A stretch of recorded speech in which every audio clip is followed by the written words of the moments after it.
प्रिय विद्यार्थियों, DSS online कक्षा में आपका स्वागत है। मैं आपकी हिंदी अध्यापिका सरता सिंह एक बार फिर आप लोगों को हिंदी बसंत भाग 2 के पाठ 9 चिड़िया की बच्ची कहानी के बारे में बताऊंगी, जिसके लेखक जैनेंद्र कुमार जी हैं। जैसा कि हम लोगों ने पिछले वीडियो में पढ़े थे कि माधव दास अपनी बातों में उलझाकर चिड़िया को अपने पास रखना चाहता है। वह चिड़िया से कहता है कि देख चिड़िया, तेरी चारों तरफ कितनी हरियाली ही हरियाली है। ये भिन्न भिन्न फूलों की भिन्न भिन्न खुशबू को देख। उसके बाद वह चिड़िया की सुंदरता का फिर से वर्णन कहता है कि तू कितनी सुंदर है, कितनी रंगीली है। मैं तुझे क्या करूँगा, सोने से मढ़ दूँगा। तब चिड़िया उसकी बातों को नहीं मानती है। वह कहती है, नहीं, मैं माँ के पास ही जाऊंगी। वह माँ के पास जाने की जिद करने लगती है। तब माधव दास क्या करता है, एक बटन दबाता है जिसका आवाज़ कोठी में सुनाई देती है। उसकी आवाज़ को सुनते हुए एक नौकर दौड़ता हुआ माधव दास के पास आ जाता है। तब माधव दास उस नौकर को इशारा करता है कि वह चिड़िया को पकड़ने की कोशिश करे। आज हम इसके आगे की कहानी को पढ़ेंगे और उसकी व्याख्या करेंगे। सेठ कहते रहे, सच तुम बड़ी सुंदर लगती हो। तुम्हारे भाई बहन हैं? कितने भाई बहन हैं?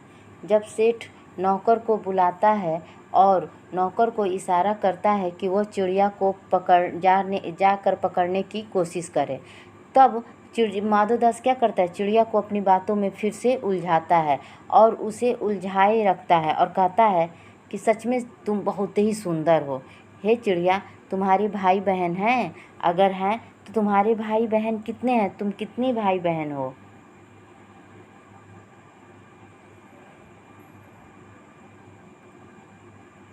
चिड़िया, 2 बहन 1 भाई, पर मुझे देर हो रही है।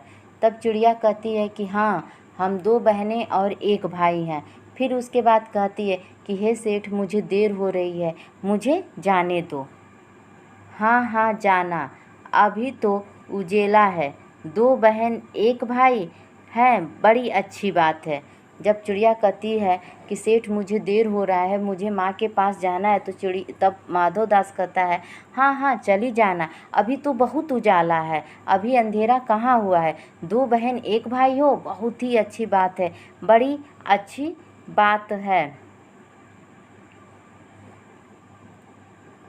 पर चिड़िया के मन के भीतर जाने क्यों चैन नहीं था। वह चौकन्नी हो चारों ओर देखती थी। उसने कहा, सेठ मुझे देर हो रही है। चौकन्नी हो मतलब चारों तरफ ध्यानपूर्वक देखना, किसी का आहट मिलना। उसके बाद जब सेठ कहता है कि अभी तो उजाला है, चली जाना, अभी देर कहाँ हो रही है, तब पता नहीं, तब भी चिड़िया के मन में क्या हो रहा था, बेचैनी बढ़ रहा था। उसे चैन नहीं था। वो चारों तरफ बहुत ध्यान से देखती रहती थी और सेठ से कहती रहती कि हे सेठ, मुझे देर हो रही है, मुझे माँ के पास जाना है, मुझे जाने दो। सेठ ने कहा, देर अभी कहाँ, अभी उजेला है मेरी प्यारी चिड़िया। तुम अपने घर का इतने और हाल सुनाओ, भय मत करो। उसके बाद सेठ कहता है कि हे मेरी प्यारी भोली चिड़िया, अभी कहाँ देर हो रही है, अभी तो बहुत उजाला है, तुम डर क्यों रही हो? तुम डरो मत, तुम अपने घर के बारे में और बताओ, तुम अपने घर का हाल सुनाओ, तुम अपने घर के बारे में बताओ, कौन कौन है, तुम्हारा घर कैसा है, उसके बारे में बताओ। चिड़िया ने कहा, सेठ मुझे डर लगता है, माँ मेरी दूर है, रात हो जाएगी तो राह नहीं सूझेगी मतलब दिखाई नहीं देगी। उसके बाद वो फिर सेठ से कहती कि हे सेठ, मुझे बहुत डर लग रहा है, क्योंकि मेरी माँ क्या है, बहुत दूर है, और जब रात हो जाएगी तो मुझे रास्ता क्या होगा, नहीं दिखाई देगा, मुझे रास्ता नहीं दिखाई देगा। इतने में चिड़िया को बोध हुआ कि जैसे एक कठोर स्पर्श उसके देह को छू गया। वह चीख देकर चिचियाई और एकदम उड़ी। नौकर के फैले हुए पंजे में वह आकर भी नहीं आ सकी। तब वह उड़ती हुई एक सांस में माँ के पास गई और माँ की गोद में गिरकर सुबकने लगी और कहने लगी, ओ माँ, ओ माँ। तो यहाँ पे दिया है बेटा बोध हुआ। बोध हुआ का अर्थ होता है ज्ञात हुआ। उसके बाद देह, देह का अर्थ होता है शरीर। चिचियाई यानी जोर जोर से चिल्लाना। सुबकना, सुबकना मतलब हिचकियाँ लेते हुए रोना।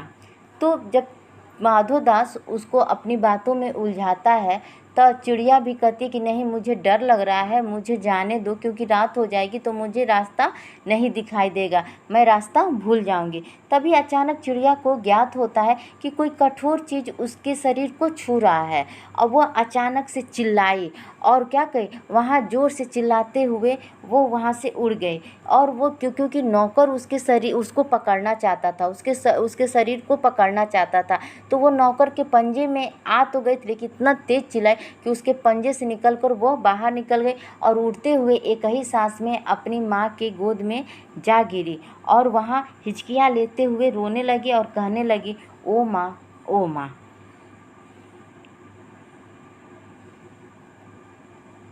माँ ने बच्ची को छाती से चिपटा कर पूछा, क्या है मेरी बच्ची, क्या है?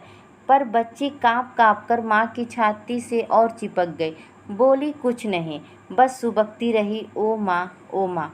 जब माँ ने देखा कि उसकी बच्ची रो रही है तो उसे क्या किया, उसे अपने सीने से लगा लिया और सीने से लगा कर पूछा कि हे मेरी बच्ची, तुम क्यों रो रही हो, क्यों डरी हुई हो, बताओ क्या हुआ।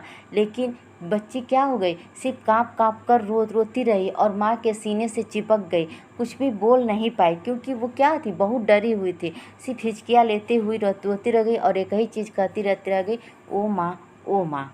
तो यहाँ पर देखिए बेटा, माँ के बारे में बहुत ही सुंदर वर्णन किया गया है, क्योंकि माँ का साथ सभी बच्चों को क्या होता है, प्यारा लगता है। जब बच्चे माँ के साथ रहते हैं तो उन्हें बहुत ही अच्छा लगता है। बच्चे माँ से बहुत अधिक प्रेम करते हैं। वे किसी भी कारण माँ से क्या होते हैं, अलग नहीं रहना चाहते हैं। यदि कुछ भी हो, मनुष्य हो या पशु पक्षी भी, वो माँ के आंचल भी ही रहना चाहते हैं। मनुष्य हो या पशु पक्षी भी, उनको भी क्या है, अपनी माँ से प्रेम है, वो माँ के साथ ही रहना चाहते हैं, क्योंकि माँ हर दुख सहकर अपने बच्चों को क्या करती है, सुख देती है। बड़ी देर में उसे ढाढ़स बंधा, तब वो पलक मीच उस छाती में ही चिपक कर सोई, जैसे अब पलक न खोलेगी। ढाढ़स बंधा मतलब बेटा अर्थ होता है हौसला बंधा। तो बहुत देर के बाद वो माँ से सीने से चिपक रही और रोती रही। उसको बहुत देर बाद क्या हुआ, उसे हौसला मिला और वह अपने आँखों को मिचते हुए माँ के सीने से चिपक कर ही क्या हो गई, सो गई, कि जैसे अब वह अपने आँखों को नहीं खोलेगी। अब उसे लगा क्या है कि अब मैं सुरक्षित हूँ, क्योंकि मैं अपनी माँ के पास आ गई हूँ। तो ये था जैनेंद्र कुमार द्वारा लिखा हुआ कहानी चिड़िया की बच्ची। उम्मीद है कि आप लोगों को सब समझ में आया होगा। धन्यवाद।